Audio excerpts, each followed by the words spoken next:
ನೋಡಿ ಈ ಥರ ಸ್ಯಾರಿಗೆ ಲಾಕ್ ಮಾಡಬೇಕು. ಫಸ್ಟು ಸ್ಯಾರಿಗೆ ನಾಟ್ ಹಾಕಿರ್ತೀವಲ್ಲ ಅದು ಬ್ಯಾಕ್ ಸೈಡ್ ಬರಬೇಕು. ಅದನ್ನು ಫಿಂಗರಿಂದ ಲಾಕ್ ಮಾಡಿಕೊಂಡು ನಾವು ಸ್ಯಾರಿಗೆ ಲಾಕ್ ಮಾಡಬೇಕು.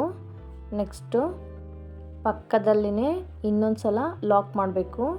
ಬೇಕು ಅಂದರೆ ಮಾಡಿ, ಇಲ್ಲ ಬಿಡ್ಬೋದು, ಪರವಾಗಿಲ್ಲ. ಬಟ್ ನಾನು 2 ಟೈಮ್ಸ್ ಲಾಕ್ ಮಾಡ್ತೀನಿ. 2 ಟೈಮ್ಸ್ ಲಾಕ್ ಮಾಡಿ ನೆಕ್ಸ್ಟು 2 ಚೈನ್ ಮಾಡ್ಕೊಳ್ಳಿ. 2 ಸಿಂಗಲ್ ಚೈನ್ ಮಾಡಿಬಿಟ್ಟು ನಿಡಲ್ ಮೇಲೆ ದಾರ ಸುತ್ಕೋಬೇಕು. ದಾರ ಸುತ್ಕೊಂಡು ಪಕ್ಕದಲ್ಲೇ ಒಂದು ಗ್ಯಾಪ್ ಇಟ್ಟು ಸ್ಯಾರಿಗೆ ನಿಡಲ್ ಹಾಕಿ ದಾರ ತೊಗೊಂಬಂದು ನಿಡಲ್ ಮೇಲೆ 3 ದಾರ ಇರುತ್ತೆ, 2ರಲ್ಲಿ ಒಂದು ಮಾಡಬೇಕು. ಇನ್ನೊಂದು ಚೈನು ಹಾಕಿ ಇನ್ನೊಂದು ಸ್ಮಾಲ್ ಚೈನ್ ಹಾಕಿ ಈಗ ದಾರ ಸ್ವಲ್ಪ ಮೇಲೆ ಎತ್ತಿ ನಾವು ಒಂದು ಸ್ಮಾಲ್ ಬೀಡನ್ನ ಇನ್ಸರ್ಟ್ ಮಾಡಬೇಕು.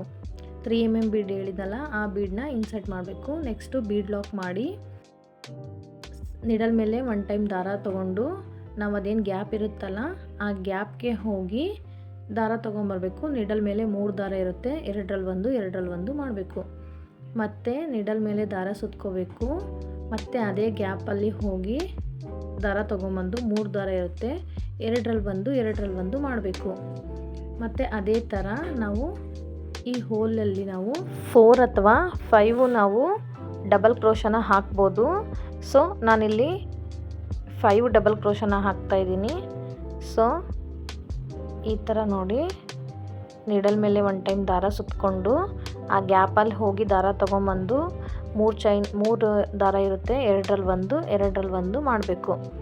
ಸೊ ಇದಾದಮೇಲೆ ನಿಡಲ್ ಮೇಲೆ 1 ಟೈಮ್ ದಾರ ಸುತ್ತಕೊಂಡು ಆ ಆರ್ಚನ್ನ ಸ್ವಲ್ಪ ಬೆಂಡ್ ಮಾಡಿ ಸ್ಯಾರಿಗೆ ಅದು ಎಲ್ಲಿಗೆ ಬರುತ್ತೋ ಅಲ್ಲಿಗೆ ನೋಡಿಕೊಂಡು ನೀಟಾಗಿ ಲಾಕ್ ಮಾಡಬೇಕು.